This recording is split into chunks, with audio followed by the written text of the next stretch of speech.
We would like to know about your journey from India to the UK. So I was born and brought up in Chennai in South India and studied medicine there, and then went on to do post-graduation, MD, DipNB, and then ventured subsequently to the UK. Can you tell us more about how thoracoscopy itself started and has evolved? I mean, I think if you read about thoracoscopy, the history of thoracoscopy, the biggest development, it was attempted before that, but biggest development was 1910. If I'm not wrong, you've had a cup of tea with the Queen. The Queen's, tea party. We've been invited to the Buckingham Palace at that time. We've been very fortunate to be invited. So what do you think is the future for medical thoracoscopy? Thoracoscopy has evolved already in a massive fashion, particularly in the last few years. If you see, we had the rigid thoracoscope and so many different sizes, a fantastic tool. We've had the rigid mini thoracoscope, we've had the original flexor rigid thoracoscope, and now we have the next generation. What do you think are the most common mistakes that are done by a young fellow? What are your takeaway key points? A systematic approach to training. What takes longer time is to learn when not to do a procedure. Do you prefer fish and chips or biryani?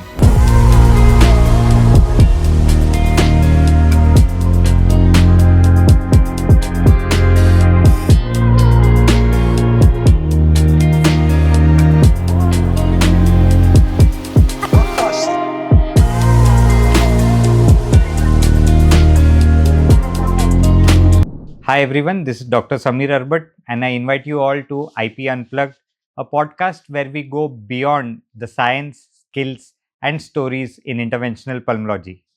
Today we have a very special guest, Dr. Mohammed Munavvar, who has defined and evolved medical thoracoscopy over the past 2 decades. Dr. Munavvar is Professor and Head of Department in Interventional Pulmonology at Lancashire Teaching Hospitals at Preston, UK. He has been the President of British Thoracic Society and Head of Assembly at Assembly 14 at European Respiratory Society, which covers interventional pulmonology, thoracic imaging and ultrasound. Welcome, Dr. Munavvar. Thank you, Samir. Lovely to be here. Sir, it's always a pleasure to have you here. Likewise. You are our Indian man there in the UK, and we are more than happy to host you time and again whenever you come back to India. It's an absolute delight and honor to be here. Thank you. So, sir, over the years, you've been the torchbearer when it comes to the field of medical thoracoscopy, pleuroscopy. So, we have a very diverse audience for our podcast. We have young interventional pulmonologists, young pulmonologists who wish to aspire for intervention, as well as we have budding doctors who in future might turn out to be leading interventional pulmonologists. So before we start with our clinical details, we would like to know about your journey from India to the UK and how's it been so far? Certainly, thank you. So I was born and brought up in Chennai in South India and studied medicine there, and then went on to do post-graduation, MD, DipNB, and then ventured subsequently to the UK. So what year must be this? That was towards the end of 1992, December 1992 to be precise. Okay. And then I worked in a few of the specialties, including cardiology, pulmonology, rheumatology, hematology, etc. And I was drawn and kind of attracted to pulmonology, although I did explore the possibility of doing cardiology, purely because of the ability to kind of solve mysteries, look at diagnostic dilemmas, and the very systematic algorithmic approach that we use to look at problems, to get to the bottom of them.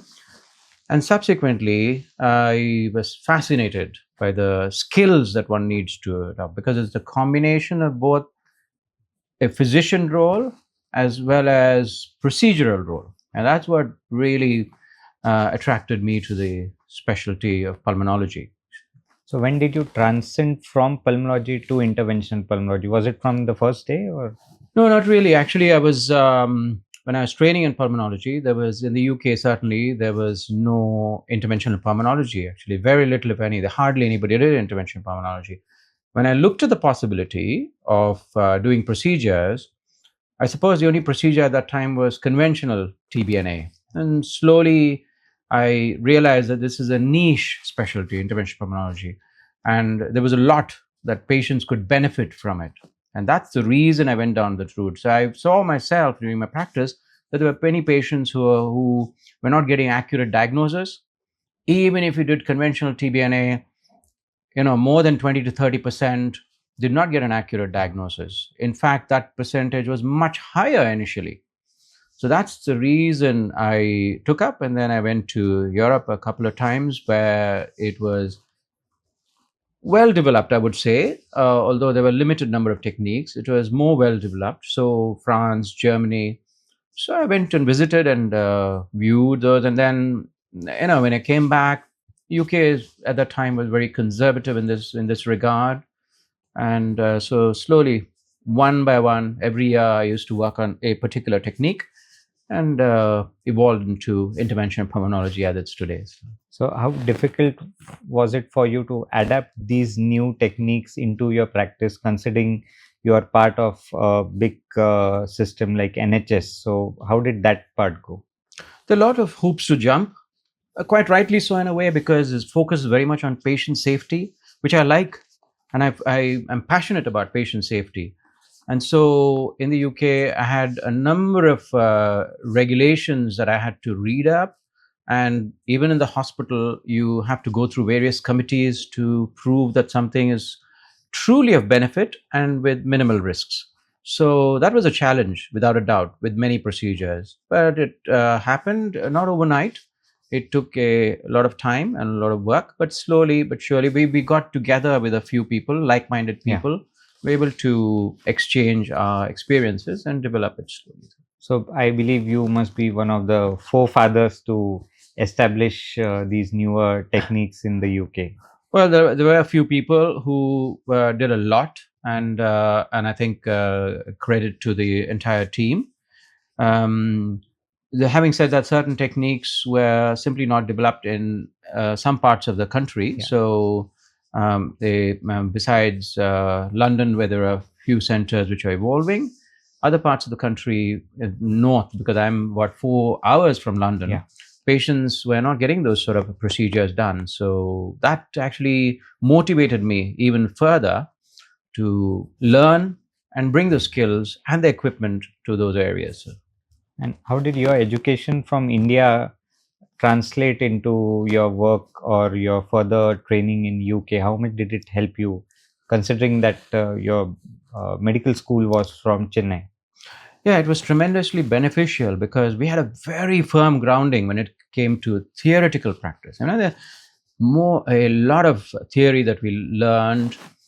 People often said, "Oh, it's too much theory." But actually, when you apply it, because I had done postgraduate medicine, MD, and Dip and B, I was able to pick up things. For instance, learning the anatomy is crucial. Yeah. The physiology is crucial, as you know, with these. So all those things that we had picked up here, we had learned, were extremely helpful when it came to putting them into practice. When do you remember you must have performed your first medical thoracoscopy? That's a very good question, because way back about 25 years ago, I had a scenario in my a patient under my care who was waiting for a surgical procedure to establish a diagnosis for pleural effusion. And there were very few thoracic surgeons, there were more cardiothoracic surgeons. So the patients had to wait for quite some time. I saw this patient every single day, and that patient waited for several days, going into a few weeks, before they could be transferred to another hospital to have the procedure. I felt responsible for that delay, and I had to see the patient every day, speak to them. I'm trying to transfer. And that made me feel very uncomfortable. I must admit, I had some sleepless nights thinking about it. What could I do differently to help this patient? Actually, eventually, when the procedure took place, I just didn't feel very comfortable at all. So I read about various courses, and I flew to Marseille in France, and learned thoracoscopy for the first time. That was way back in 1999, 2000, I would say. And then I was encouraged by people there who were teaching to say that this is not a difficult technique if it's learned and practiced properly. And I came back, and then I visited another center, went to Berlin for a day, and read a lot about pleural anatomy, and then eventually managed to convince the management to purchase a thoracoscope. So it's a very slow but systematic approach that I had to take. And subsequently, I started collaborating with Olympus, for instance, to work with them to do more thoracoscopy. Any specific mentor or guide, any person that you would like to remember or comment about who's been crucial in you becoming an expert in this subject? As far as the overall field of interventional pulmonology, I can think of a few people that I've watched and learned from. But the principles of interventional pulmonology, because I do a lot of bronchoscopic procedures, as you know, and the thoracoscopy and bronchoscopy, I tried to develop together, advanced bronchoscopic techniques. And I can distinctly remember that I had a meeting. I was fortunate enough to bump into Professor Dr. Atul Mehta. That was at the ERS. It was in the early 2000, must be about 2002, 2003. And at that time, I was the secretary of the Northwest England Thoracic Society. And when I met him, I thought for a minute, it struck me that I could invite him to give a talk. So when he came over, he wanted to visit London, so I drove him there. And on the way, that 4-hour journey, I think was one of the most motivating experiences for me. We spoke about interventional pulmonology, and I think that was. And with thoracoscopy, the other person I would remember is late Praveen Mathur from Indianapolis. These are people that I have a few people that I can think of. There was a Dr. Phil Barber, who I worked with for bronchoscopic techniques in Manchester. He was a senior person who used to do autofluorescence bronchoscopy. I did a project with him with regard to ultraflex stents because they're not available in the UK at the time. So I did my own project on conventional TBNA for the British Thoracic Society, where I went and presented. These are things which I slowly developed one by one. So it's very important to focus on one technique at a time and master it before moving to another. So I did this project on ultraflex stents, was particularly beneficial in that regard. And so we've heard about your journey. So can you tell us more about how thoracoscopy itself started and has evolved through the historical times? Like, you're the best person to let us know about that. Thank you. Well, I mean, I think if you read about thoracoscopy, the history of thoracoscopy, the biggest development, it was attempted before that, but biggest development was 1910. I was struck when I was reading that Jacobius in Sweden was a physician. He was an internist, like you and I. So, and he did the world's first properly published thoracoscopy using a cystoscope, putting it into the pleural cavity. And then also at those days, he was able to break adhesions, galvanocautery, because it's pre-anti-TB treatment era.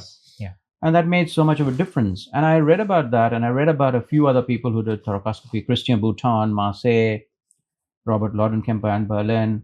And I think the way they've worked to a thoracoscopy was, phenomenal. Credit to them. And I think that what popularized thoracoscopy. When I started doing thoracoscopy, I was immediately struck by the fact that this is a brilliant technique which completely transforms the management of these patients with pleural effusion. Otherwise, as you know, pleural effusion has so many causes, and it is a struggle to get to the bottom of the problem. And thoracoscopy is a technique which not only gives you accurate diagnosis in more than 95% cases, but also helps you to relieve the patient's suffering, because most of them have pleural effusion, and also effectively perform things like Talpu drug malignancy, or in the Indian context, tuberculosis. You get 100% diagnostic rate. There are very few techniques which will give you 100% diagnostic rate. And we, compared to our GI colleagues, when it comes to intervention, we have very few procedures which will encompass both diagnostic as well as therapeutic at the same time. So precisely, we either go for diagnostic, or we have selected airway stenting and all, but thoracoscopy is one which will cover both the domains. Absolutely. And pleural effusion is so common. And the most difficult to diagnose. Exactly. It's a Pandora's box. Exactly.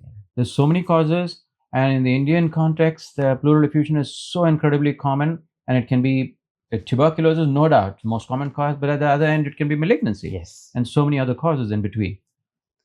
So, when it comes to your endoscopy suite or your thoracoscopy suite, how do you start your day? What is your team made up of, and how do you actually approach a patient of pleural effusion? If you could just say, walk us through your operation room, as well as throw some light on the recent BTS guidelines on how to approach a patient of pleural effusion.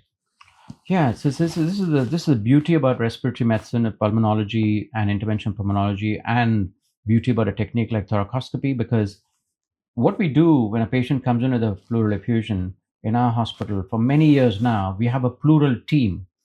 So when the patient comes in through emergency department, we have a pleural inbox where they can immediately refer the patient, and that's monitored all the time so that the patients get the best possible deal and get the best possible expert input and shorten the period from the time of arrival to diagnosis and management. Yeah. So what we do is immediately our pleural team, which I'm an integral part of, they would see the patient, and crucial is to perform an ultrasound. Besides the chest X-ray, baseline blood test, etc., perform an ultrasound and do a diagnostic aspiration.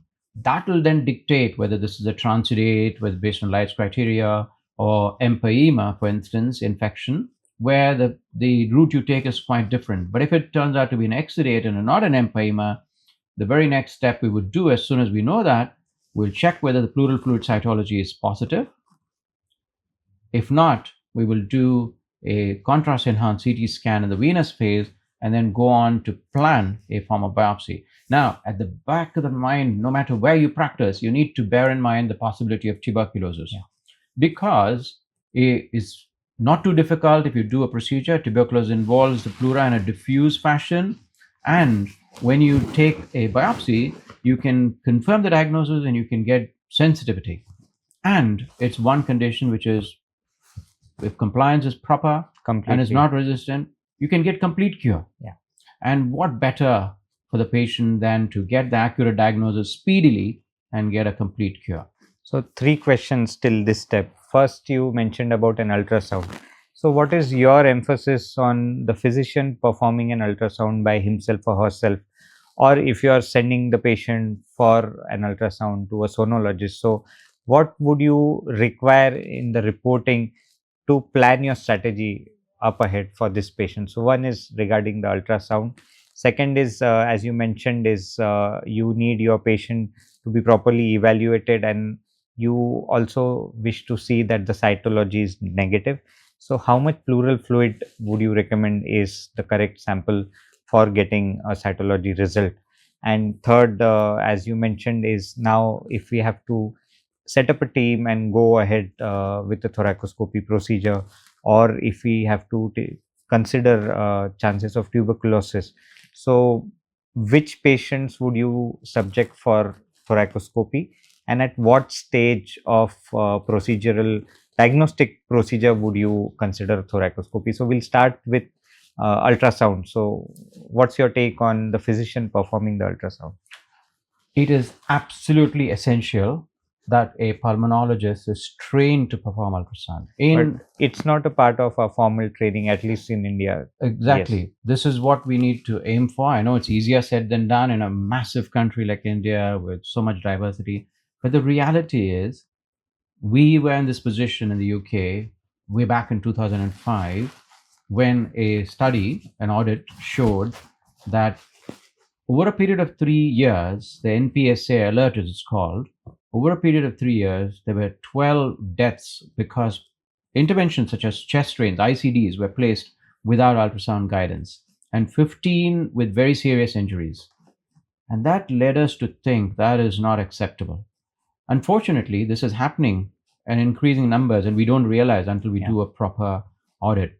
Since then, we have put it into essential diagnostic training that people require. Every pulmonology fellow or trainee needs to do ultrasound. And now that has moved to ED and all sorts of emergency medicine and all sorts of other specialties as well. it is crucial in the patient's best interest that everybody learns and performs ultrasound and practices on a regular basis. I mean, there are so many uses of ultrasound. We could speak for an hour about it. But most important use is to make a procedure safe, make a diagnosis, make a procedure safe. And no procedure in this day and age should be performed without an exam. And pleural ultrasound, as far as thoracoscopy is concerned, needs to be performed twice. One, when you're seeing the patient for an assessment, somebody has referred you for thoracoscopy, or you're seeing the patient thoracoscopy on the ward, or in your consulting room, or your clinic, in your OPD, you need to do an ultrasound in the lateral decubitus position, ideally. Second time you do ultrasound is even more important. That is on the table when you do thoracoscopy, before doing the thoracoscopy, to mark the spot. In the days gone by, we had people doing ultrasound in the radiology department, marking the spot. Doesn't make sense when it comes to safety. You're bound to make errors, and the errors can be very costly for the patient and you as an operator. Yeah. So that's very, very important. So learning ultrasound is crucial. Second question you asked about was so what do we expect from the, so in India we have certain regulations with having the ultrasound machines in your setup. That's been one of the limiting factors. But then, like, we do emphasize on the quantity of fluid, the presence of any adhesions, and the site marking for thoracocentesis or thoracoscopy. So what do you think an ideal ultrasound report should comprise of? All of that are essential, absolutely essential. Little bit further is to also look at whether the patient has got a proper sliding sign. And if you're doing the ultrasound on the second time before the procedure, also looking at the vessels can be helpful. The issue about adhesions and septations that you see in ultrasound, must always bear in mind that if you see septation in ultrasound, what you're going to be seeing in thoracoscopy is going to be amplified. Many times amplified. That is important because when it comes to complicated parapneumonic effusion or empyema, if you see a huge number of adhesions, it is probably better for you to plan and get that done with the help of the thoracic surgeon, or at least have a discussion, because some of those patients you may not be able to perform a proper, complete job without having anesthesia, single lung ventilation, etc. But vast majority, if it's not empyema, a thoracoscopy is more than sufficient.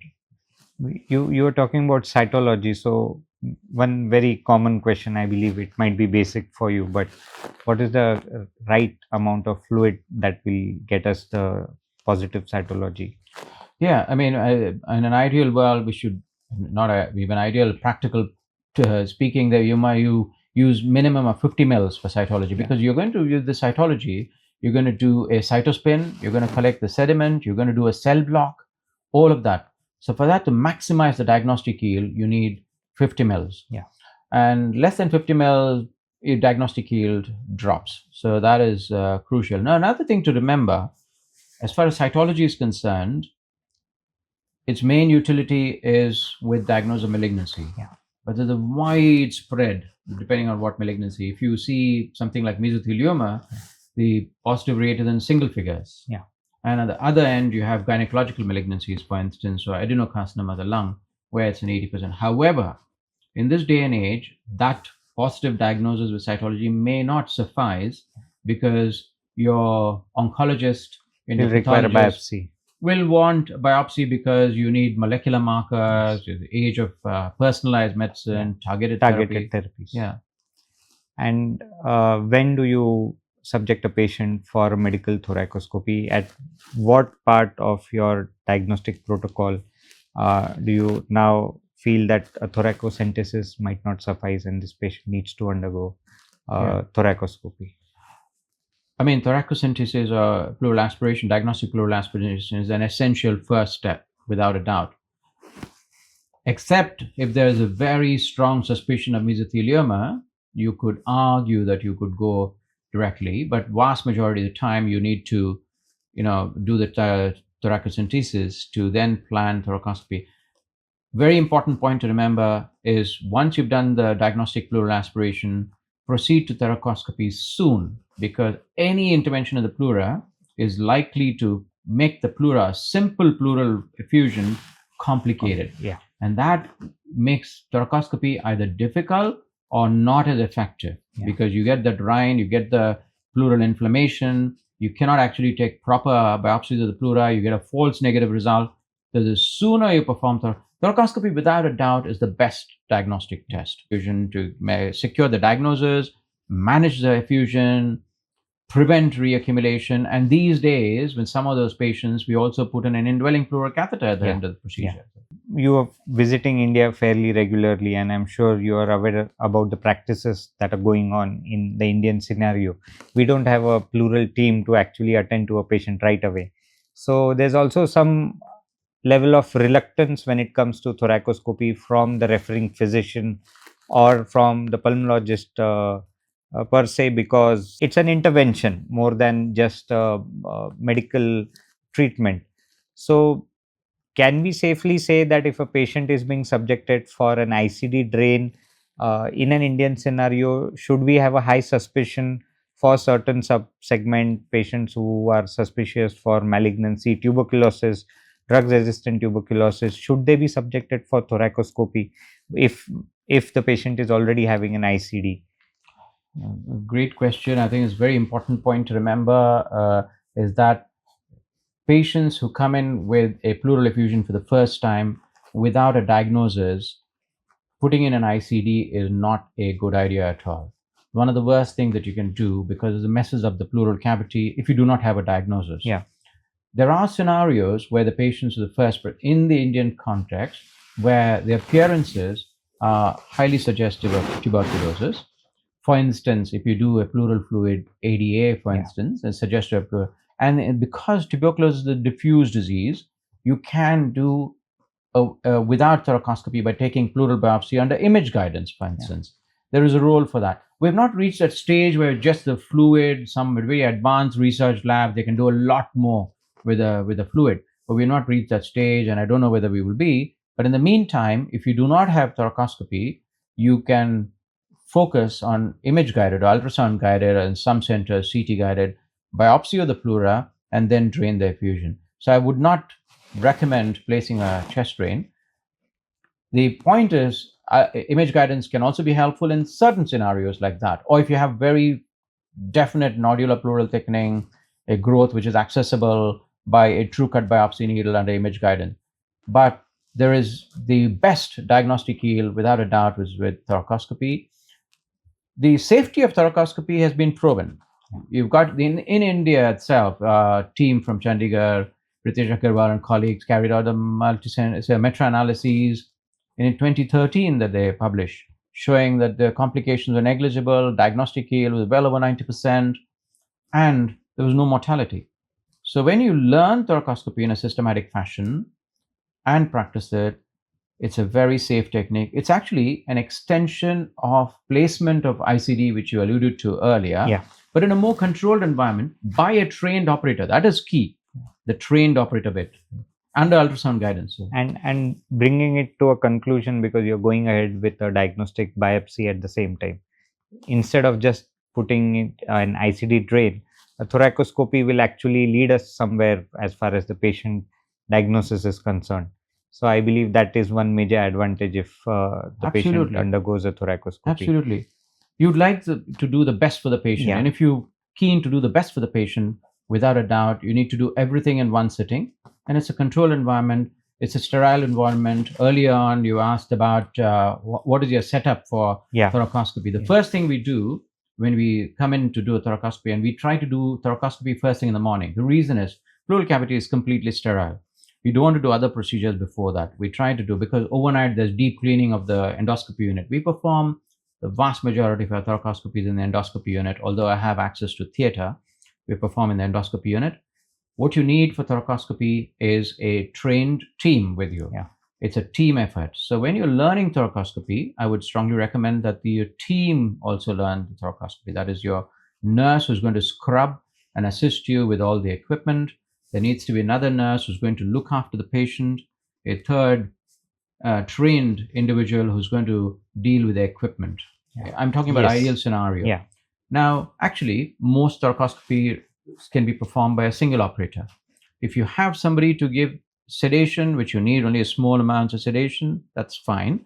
If not, the nurse who's looking after, in my practice, that's what I do. Yeah.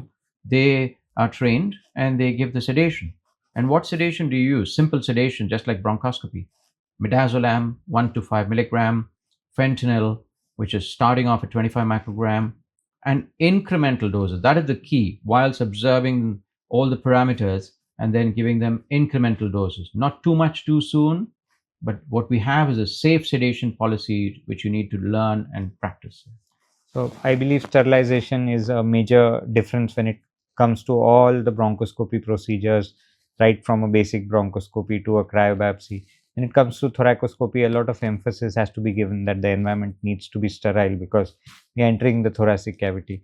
Coming one step before our procedure, ADA is a big question mark when it comes to Indian scenario. I believe you are also aware. So considering that a lot of focus is about tuberculosis because we are an endemic region. But what's your insight on ADA and not going for a biopsy? Are we missing out on drug-resistant tuberculosis? What do you say? That's an important point. You've hit the nail on the head there clearly, because pleural fluid ADA is useful in high prevalence countries like our country, India. And no doubt it will be of additional benefit when you're trying to make a diagnosis. However, just based on ADA, if we start treatment, we stand the risk of missing a crucial bit of information, that is the resistance pattern, the sensitivity pattern. And there is a danger that if we go down that route, we're going to increase the incidence of MDR. We've seen, unfortunately, XDR and TDR, TB in India. So there's great danger. As responsible clinicians, as pulmonologists, if we are going to make a diagnosis of tuberculosis, what we want is all the information to make the treatment effective. And the short course regimen, if you want to do and provide complete treatment, you need to focus on sensitivity as well. So when another thing with Indian scenario is there are certain centers who would attend more to malignancy cases and certain centers who would have more of empyemas and other benign causes. So over your journey visiting India over the past few years, how have you seen thoracoscopy evolve in the Indian scenario? Do you feel that we've reached there? We have few more years to go. What's your take on that? Overall, I think colleagues in India, pulmonologists, have done exceedingly well. From the time I've started visiting and had the tremendous opportunity, which I greatly appreciate, to visit various people, interact with them, conduct workshops, what I've seen is a progressive improvement overall in the delivery of care when it comes to thoracoscopy, EBAS, and similar procedures.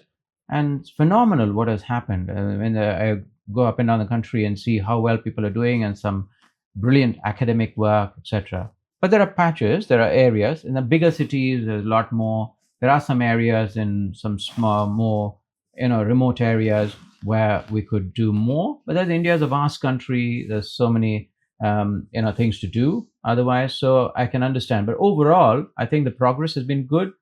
There's work to be done yet. Yeah. To ensure that it's safe practice. And this very important thing, two important things that I mentioned so far. One is about the ultrasound, about training with the ultrasound, etc. And secondly, about the importance of making an accurate diagnosis, including sensitivity, because of the high prevalence of TB. So.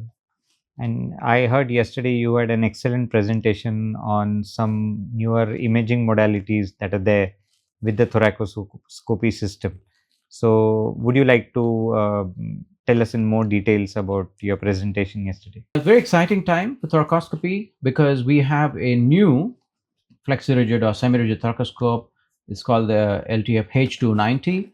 And along with the new processor, the EVIS X1 processor, what it provides is a unique ability to just with a flick of a button see the images of the pleura, and you can see it in bronchoscopy as well. We use the same in different ways. Firstly, you look at narrowband imaging, which is used extensively in GI endoscopy, bronchoscopy. I use it as well.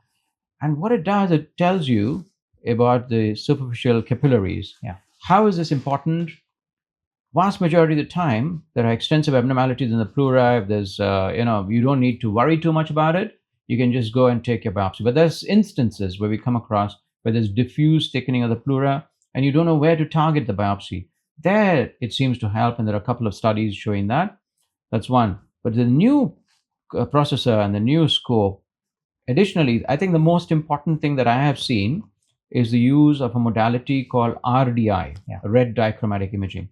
All along with thoracoscopy, when I talk about thoracoscopy, people have asked me in the past, what would you do if your bleeding occurs, if the intercostal muscle, intercostal vessels, the bundle, how are you going to avoid bleeding?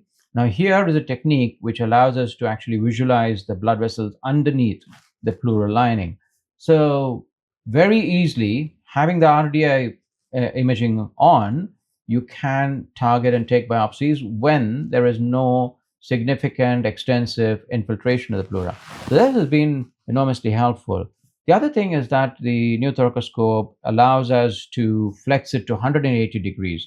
Now we're in a position to see the entire pleural cavity very quickly. Your site of entry usually is the blind spot. Exactly. Exactly. That has been a limitation with our procedure. Absolutely. I believe 180 degree would help us examine even that area. Absolutely. And it takes only a few seconds to a minute once you've drained the fluid to have a quick sweep round so that you don't miss any areas. Now, most of the time, the abnormalities are in the posterior lateral angle, quite close to the costophrenic area. So it doesn't matter so much. But if you want to do a complete examination, this is of additional benefit as well. And if you have ever come across bleeding in the pleural cavity, any special modalities that you used to control the bleeding? Bleeding is exceedingly rare. Yeah. If you learn and practice thoracoscopy in a systematic fashion and safely, but you need to be prepared for all eventualities. So should bleeding occur, you have to think logically and calmly at the time. Your team should also be aware. In our center, we have a bleeding kit separately for bronchoscopy as well as thoracoscopy. We open the box, we have what is necessary. But remember that bleeding control is not just about focusing on the local area, on the systemic area, making sure there's a large cannula, if bleeding continues, group and save, etc., all that systemic to maintain the blood pressure, that's one area. Yeah. Locally, what you can do where bleeding occurs, where you've taken the biopsy in the pleura, it's right in front of you. You can apply pressure directly with a scope.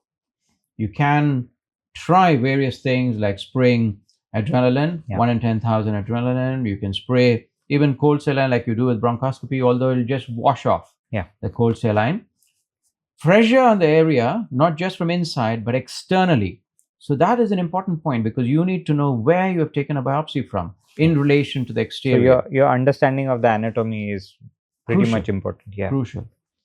So many things. Tranexamic acid can be used. Obviously, if the bleeding is continuing, which will be very, very rare and unfortunate, despite all that, you can reach out for help from others, particularly with interventional radiology, and very rarely thoracic surgeon.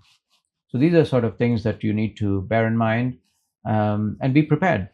Have you ever had any mishap with this procedure? I know it's considered one of the most safest procedures, but for a vast experience of so many years, has it happened?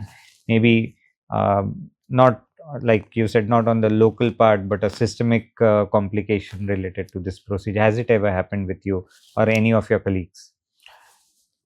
Fortunately, and I don't want to tempt fate, but I've never been in a position where thoracoscopy has led to any complication of this nature, of bleeding. Yeah. But I've heard of one instance in another part of UK where there was significant bleeding, but external pressure seemed to help to stop the bleeding. But what I really worry about with thoracoscopy is to avoid infection. Yeah, that's the most dreaded complication at all costs, because it's a completely sterile cavity. And I always say that if you want to learn thoracoscopy, the best thing is to learn how to become, how to scrub properly. Basics. You and your team should be equally good Absolutely. at it. Yeah. Whole team need to, and I think we need to learn from the surgeons. So you need to go to theater, learn the scrubbing, how to keep the field sterile. So we should make no compromises in that regard. It should be spot on. So I personally spent around 2 years with a thoracic surgeon to get a proper idea and to know my boundaries when it comes to performing thoracoscopy. So how has been your experience? Like, did you shadow a thoracic surgeon, or do you still discuss your cases with a thoracic surgeon for? Fortunately, we have very close collaboration with our thoracic surgical colleagues, wonderful team that I work with and collaborate. Never had to call them for this. But when I started doing thoracoscopy, actually, I did not have a thoracic surgeon, or still don't have. It's in a nearby hospital. So I went to attend a surgical list, which was not by a thoracic surgeon, because I also have a theater list where I do interventional bronchoscopy, advanced interventional bronchoscopy procedures. So I used to go and see them before my theater list start. I used to go and see them just to learn. But more importantly, I actually learned proper scrubbing and sterilization from my nurses who used to work in theater and then moved to our endoscopy unit because they were there all the time. So it was great to have them, and I learned from them. And in fact, when trainees come, I ask my nursing colleagues to teach them and assess them to ensure that they're going to be safe before touching the patients. Yeah, so that's going back to medical school and learning how to scrub your hands and getting your basics cleared completely. Crucial, absolutely crucial. And spending time with that, and doing it properly. We have a system by which everybody has to learn that essential part of the procedure.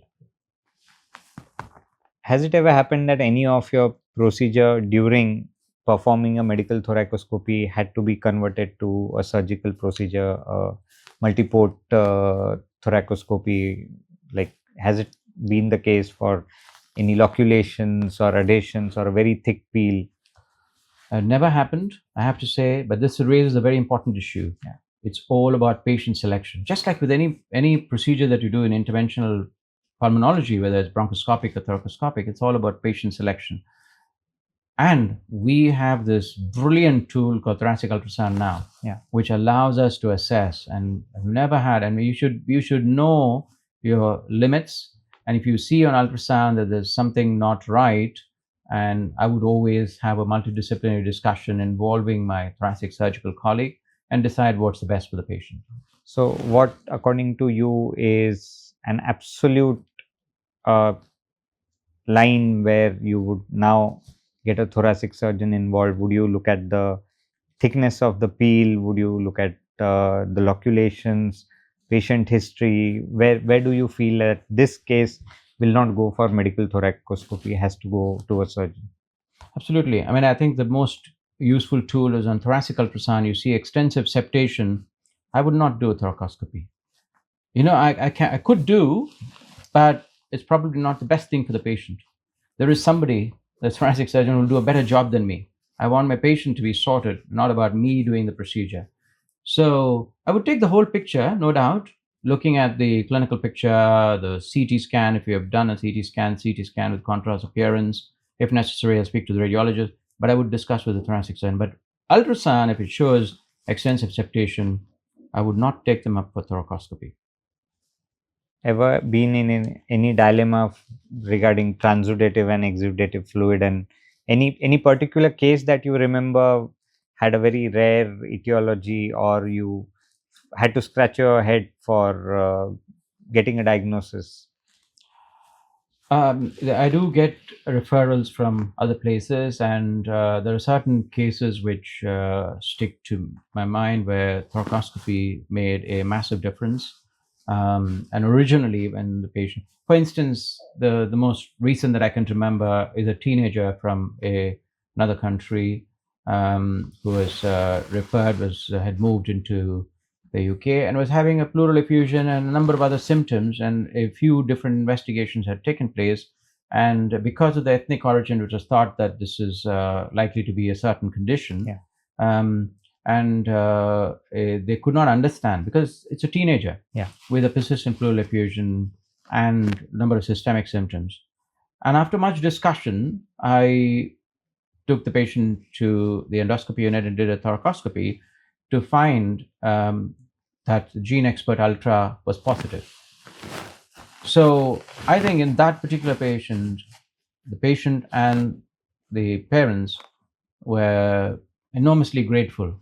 And I still remember that because the patient had other things done in other centers, and I remember that. I also remember a scenario where a patient with a large effusion was another area quite some far away from, and came by train to for a second opinion, and young patient turning out suspected to have an infection type and turned out to have malignancy. I remember some things like that. There was a thoracoscopy. If the patient is fit, for me, age is not an issue. It's about whether I'm going to do something which is going to bring about benefit. So I've done thoracoscopy on a patient who's 90 years old, but turned out to be mesothelioma. But the patient's diagnosis was made, and also because there are medical legal implications because of asbestos exposure. Yes. So a number of aspects to it you can address with thoracoscopy.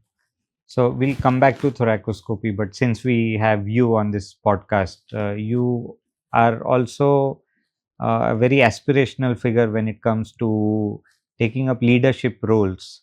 So you've been leading on various institutional bodies over the past 2 decades. You've been the president of the British Thoracic Society. If I'm not wrong, you've had a cup of tea with the Queen. I've been to the Queen's, tea party. We've been invited to the Buckingham Palace at that time. We've been very fortunate to be invited, but that's more related to some social work that I'm involved with. I think that's the impression that I got. So, if you could tell us more about your journey on leadership positions and how an aspiring young interventional pulmonologist can dedicate some time of his or her routine and take up leadership positions across on a global platform.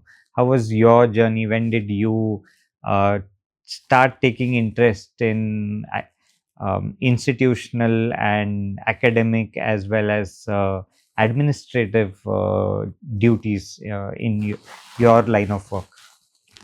Yeah, to be honest, when I started, I had a senior consultant colleague who was heading towards retirement, and he said to me once that I can see some qualities, and it was very humbling, and said you were very organized and have discipline, and therefore I'd like to, propose your name for the director of the internal medicine department, which came as a pleasant surprise to me. So I decided to go and learn by doing a course as to about leadership, systematically, leadership and management.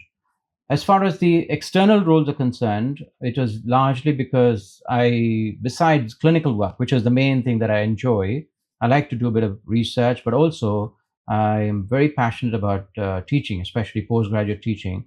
And I've always tried to share whatever I know, especially with regard to skills, because interventional pulmonology is so new. So I set up a course in Manchester right in the beginning, and then moved to Preston.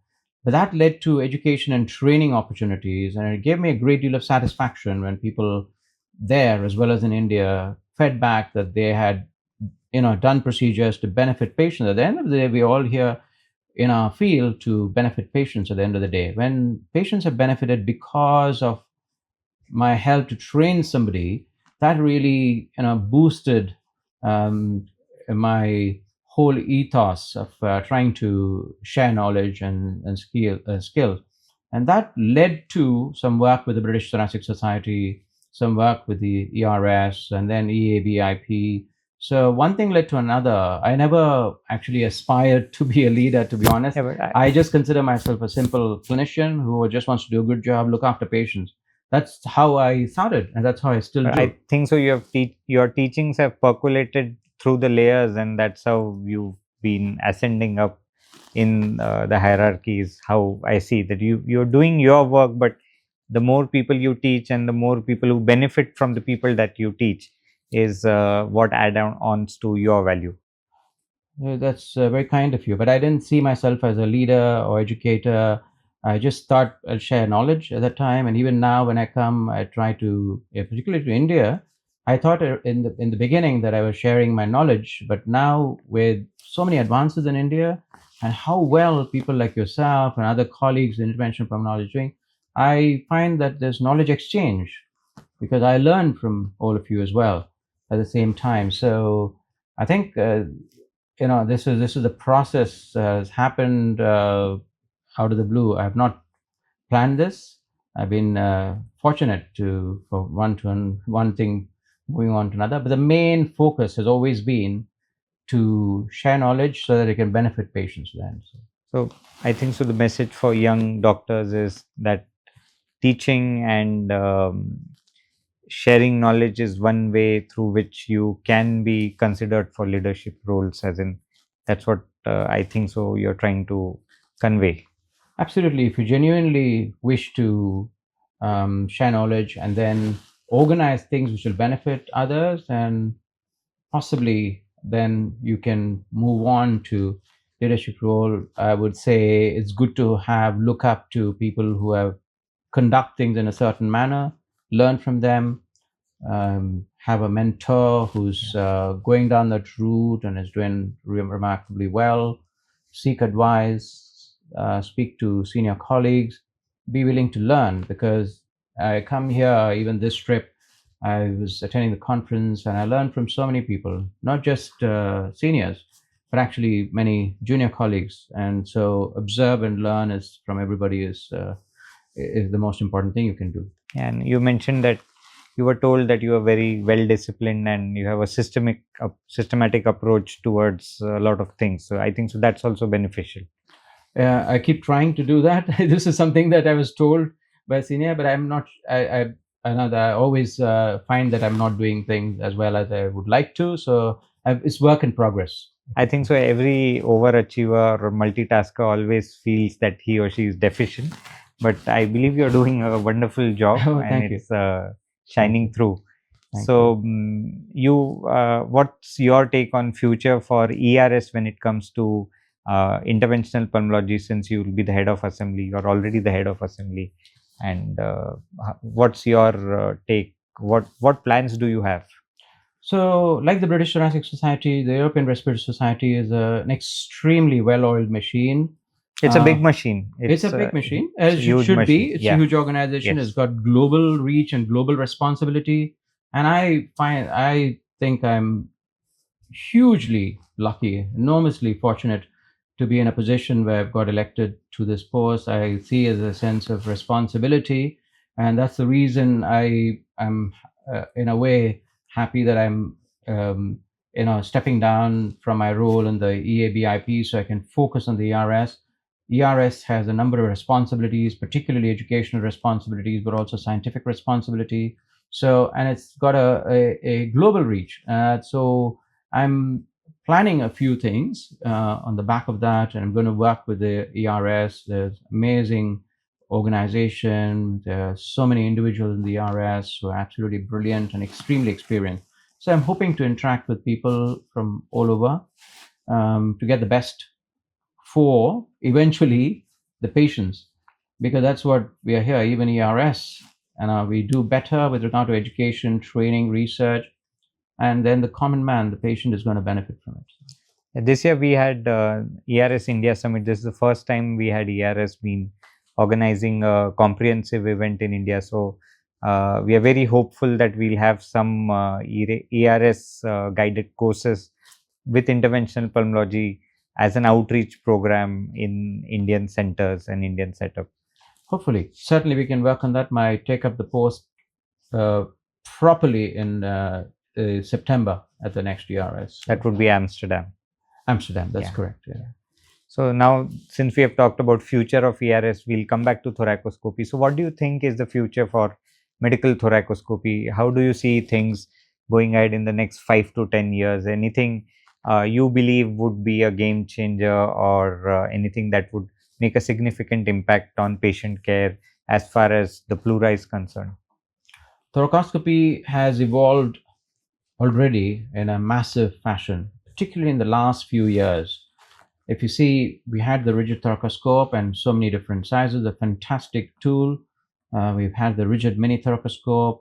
We've had the original flexi rigid thoracoscope, and now we have the next generation thoracoscope. What we have to do is to look at areas where we can improve further, and that may be to see whether there is a better option, more effective samples during thoracoscopy. Is there something more that we can do from a therapeutic point of view? Is there something we can do to minimize patient discomfort? As it stands, thoracoscopy is a relatively safe procedure, but what else can we do? So there are lots to think about, but we have come a long way. The 20, 25 years that I've been involved with thoracoscopy, I think where we are today is quite frankly phenomenal.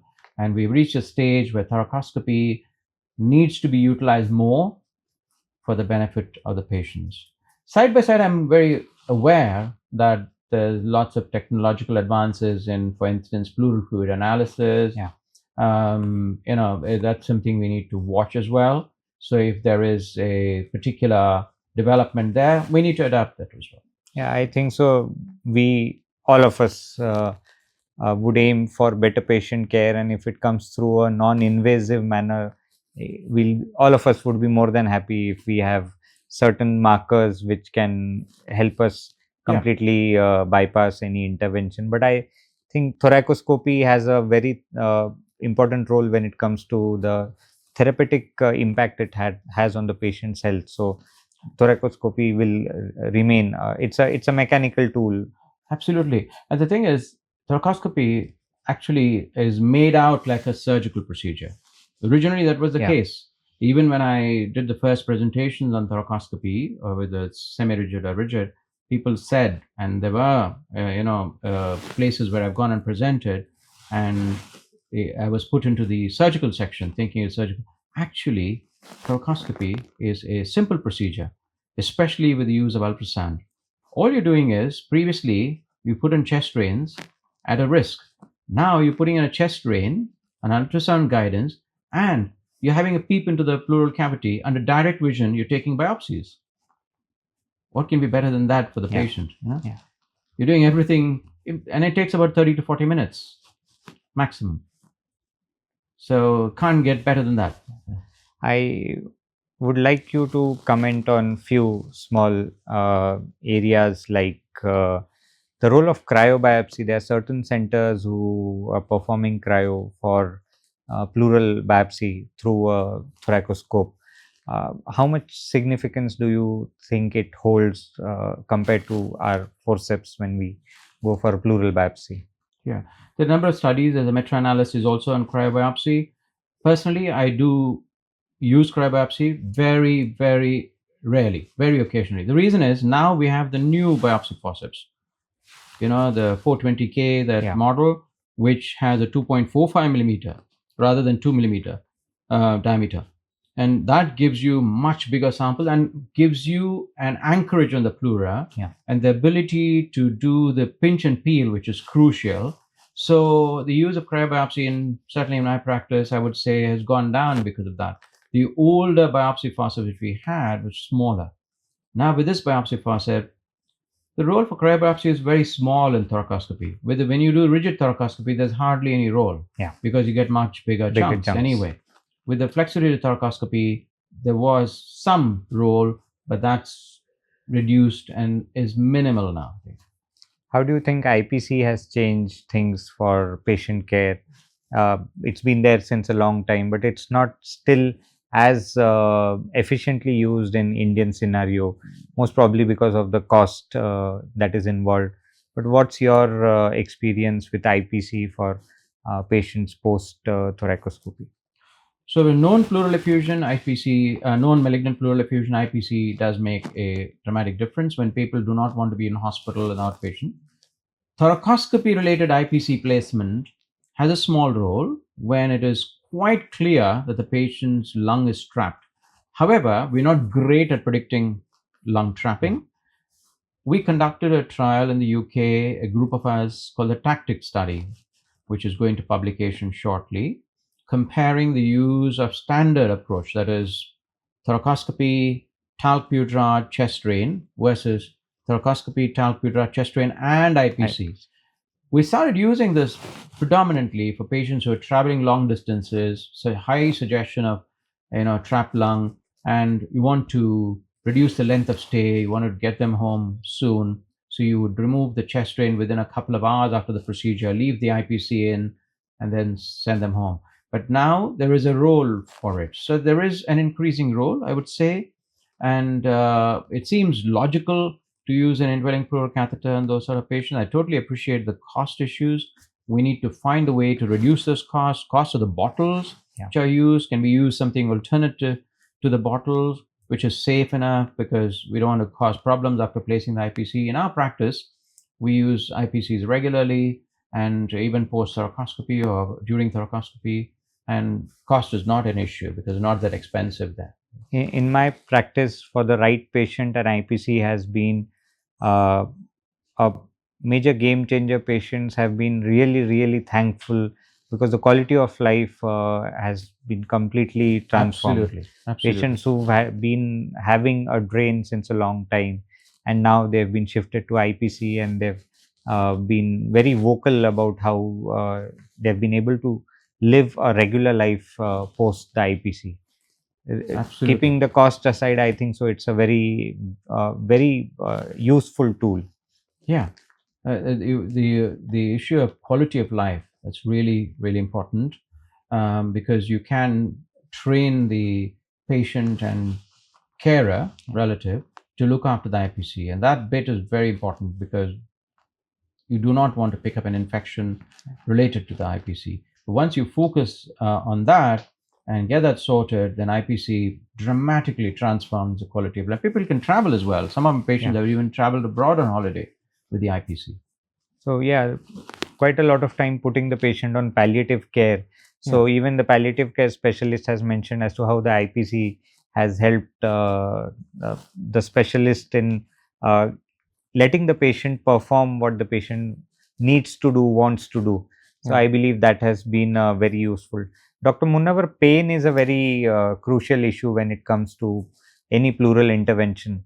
So do you have any tips you feel, things that we need to do before doing any intervention so that the patient has relatively less pain, or specific approaches that you follow for pleural pain, because that's a major complaint across all the patients, that they're having pain for weeks, months at a stretch. Right.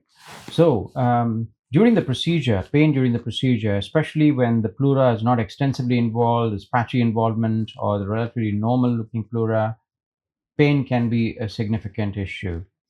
Now, in our practice, we use 1% lidocaine, local anesthetic, and the step-by-step careful installation of lidocaine, including the periosteum, is crucial, first thing. Secondly, the use of incremental doses of midazolam and fentanyl, as I've explained, should be another important aspect, and right time. So if you're going to take biopsy, just before biopsy, topping up the fentanyl dose. If you're going to do talc just before that, topping up the dose does help. Now, it's still a problem in a small subset of patients, and for that, various techniques have been used.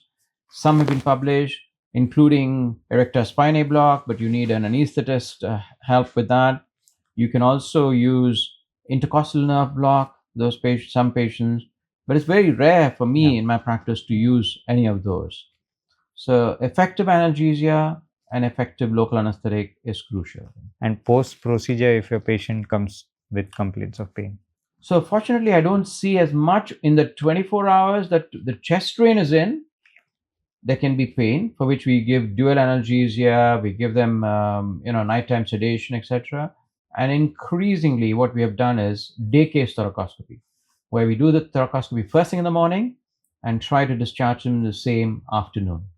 So it reduced the pain related to the chest drain, especially in slim individuals who have narrow intercostal spaces, because we routinely put in a 24 French chest drain after thoracoscopy. So a lot of times these patients, even in an Indian scenario, they come with a very crowded rib cage, and these are the patients who will come back for a follow-up after a month or 2 and still complain that of pain. they are having pain. Right. Yeah, this is like the MATS procedure. Many of the patients have pain because the intercostal nerves have been somehow, which you cannot avoid, have somehow been disturbed, and that can cause pain. Yeah, that is true. We don't see as much in our practice, but it is certainly possible.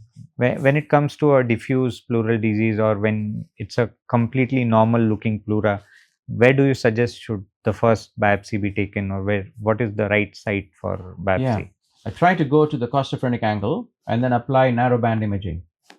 That helps me to choose depending upon narrowband imaging abnormalities, and then focus on taking the biopsies on the rib. Yeah. In the interest of safety.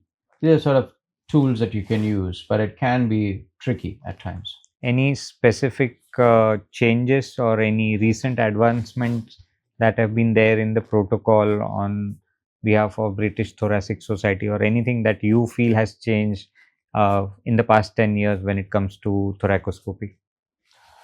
I think the role of thoracoscopy, if you see the BTS guidelines, the guidelines from 2023, it'll tell you in the algorithmic fashion where does thoracoscopy fit in.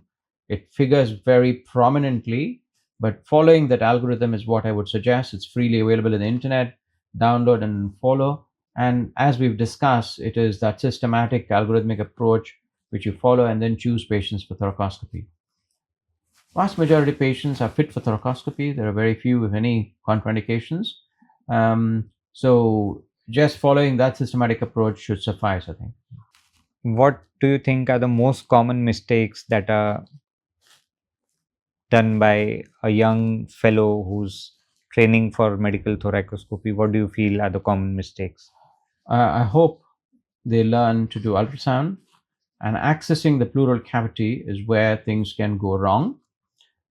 Because very occasionally you can have this situation where the diaphragm is not properly visible, or there is some other structure, for instance, a cyst under the diaphragm, which can look similar. So learning ultrasound properly is more important.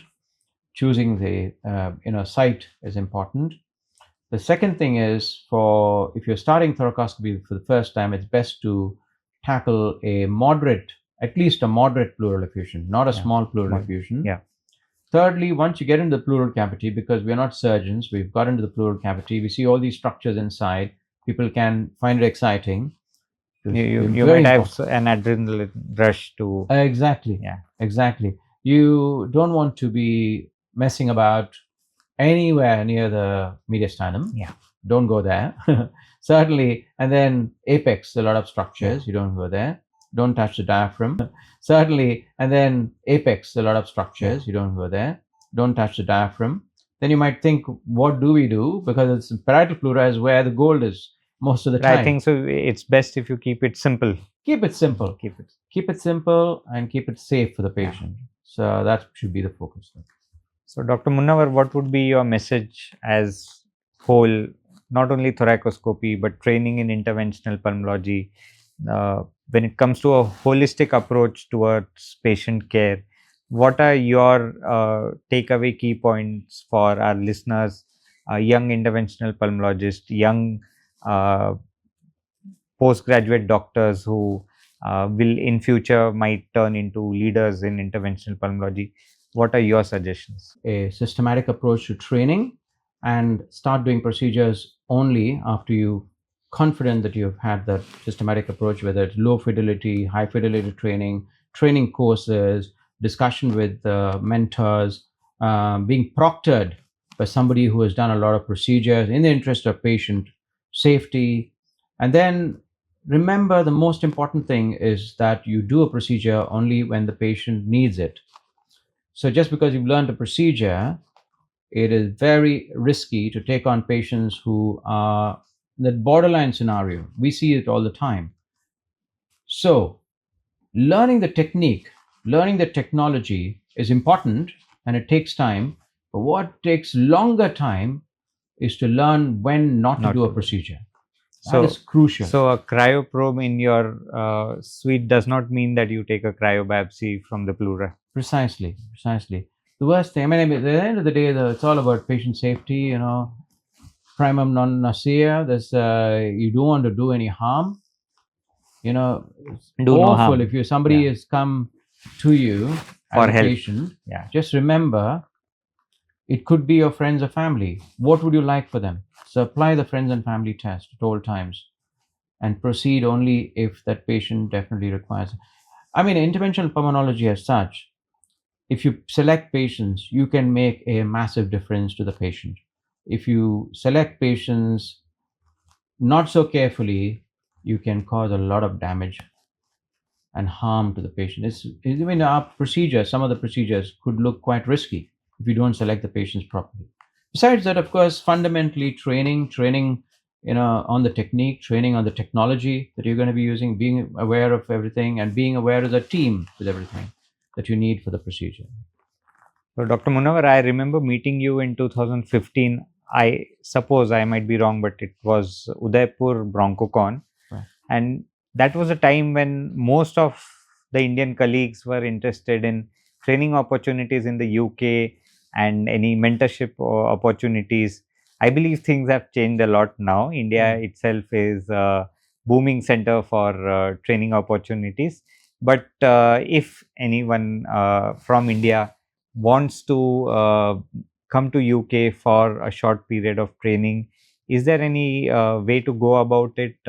Is there an opportunity for a mentorship program? Can you please help us with that? Certainly, UK is a little bit more difficult. I would Yeah. say it's quite challenging, particularly in the current circumstances. And unless you have an MRCP and have some exposure to the UK, there are fellowships in the UK, for instance, in interventional pulmonology. But most of the time, they get taken up by people who have already working in the UK, who are trained in pulmonology, and they have a lot of responsibility. Those fellows work. Fellowships through the ERS provide a better opportunity, European Respiratory Society short-term fellowships, and that can be explored. EABIP is looking at the possibility of organizing something similar, becoming a member of EABIP, which costs only about €20. So maybe another option for people who wish to receive training, and then contacting mentors who are mentioned there. So these are the sort of channels that I would recommend. Even for WABIP, we have the training program in Istanbul. You are a faculty over there. Absolutely. It's a free of cost. So anyone who wants to apply according to scholarships, I think so that's a fantastic opportunity. That was the third one I was about to mention. It's a 3-month fellowship with the Interventional Pulmonology Institute.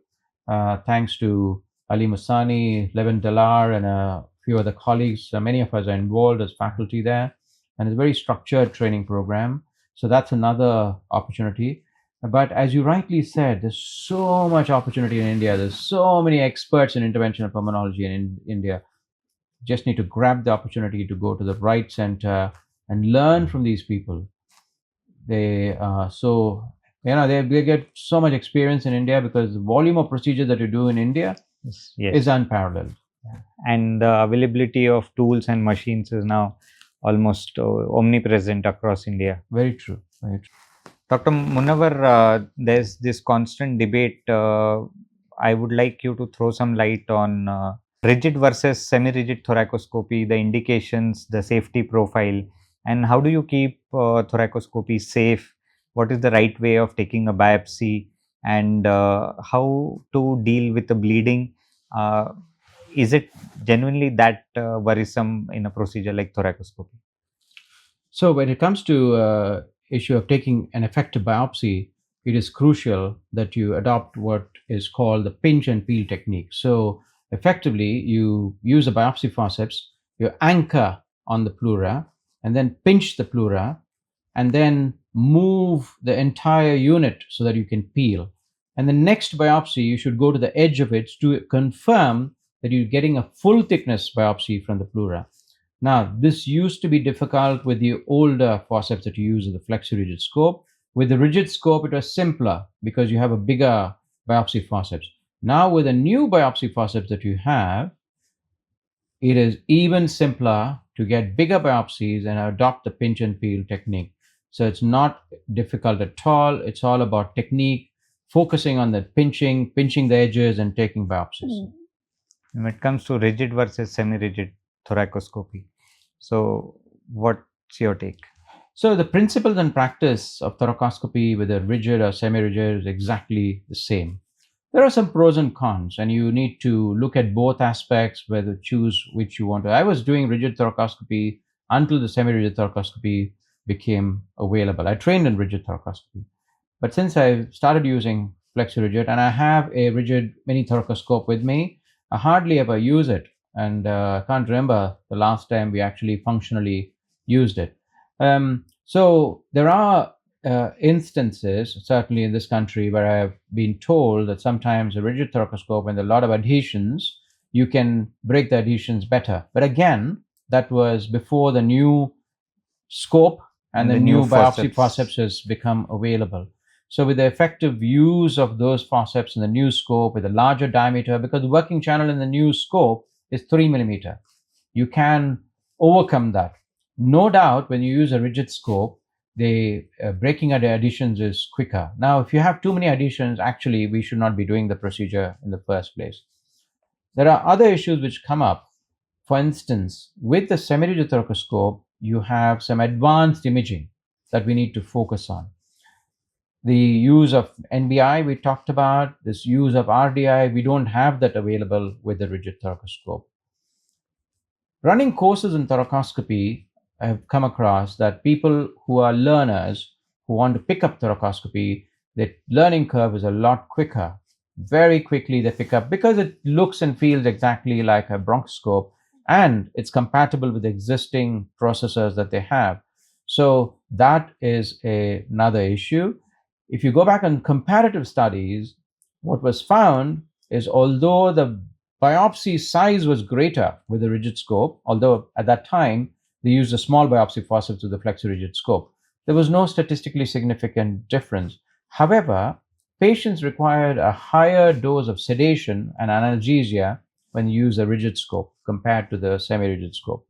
So those are sort of things that you need to look at. There are so many. We also need to emphasize on the level of training, the skills involved with rigid thoracoscopy, and the patient's safety.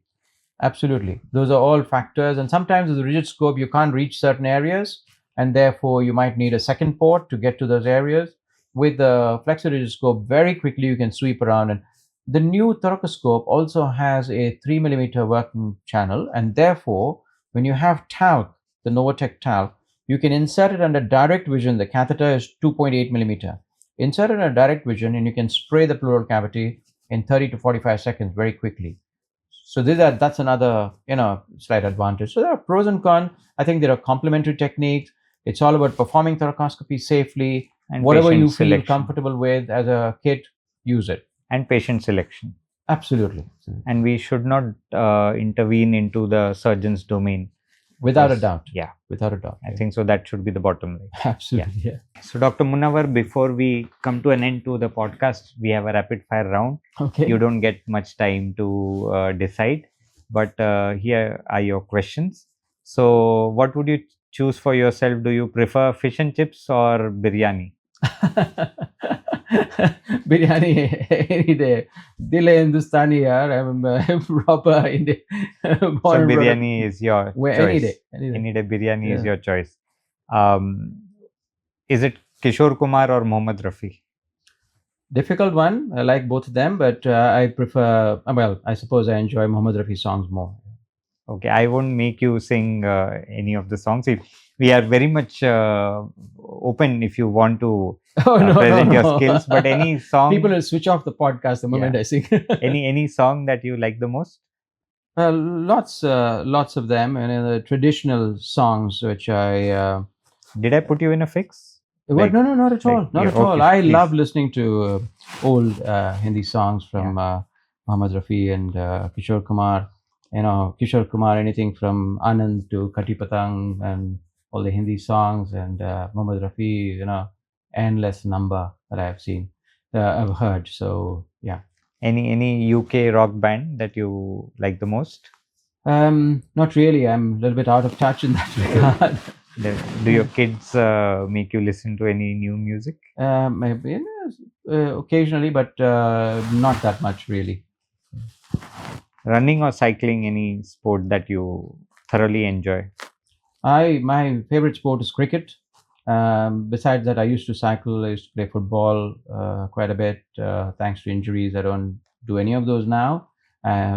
So I play badminton.